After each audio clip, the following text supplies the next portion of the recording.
కొంతమంది తల్లిదండ్రుల ప్రేమ దొరకలేదు, నేను చచ్చిపోతాను అనుకుంటారు. చదువుకున్న పిల్లలు ఎక్కువ శాతం మంది ప్రాణాలు తీసుకుంటున్న కారణం అదే. చదువు చదువు చదువు చదువు చదువు చదువు అని మా అమ్మ మా నాన్న నన్ను చావు కొడుతున్నారు. వెళ్ళిన దగ్గర వాళ్ళు చావు కొడుతున్నారు.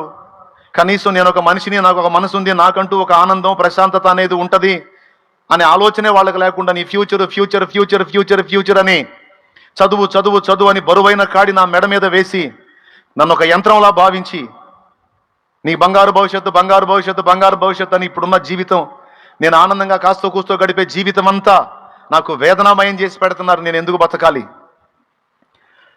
స్కూల్లో కాలేజీలో వీళ్ళు అర్థం చేసుకోవటల్లా, ఇంటికి పోతే వాళ్ళు అర్థం చేసుకోవటల్లా, ఎవరు నన్ను ప్రేమించి నన్నుగా అర్థం చేసుకుని నా మనసుని గుర్తించే వాళ్ళు ఒక్కళ్ళు కూడా నాకు కనబడట్లేదని కాలేజీల్లో ఫ్యాన్స్ కూరేసుకుంటున్న పిల్లలు లేకపోలేదు, బిల్డింగ్స్ మీద నుంచి దూకి చనిపోతున్న పిల్లలు లేకపోలేదు.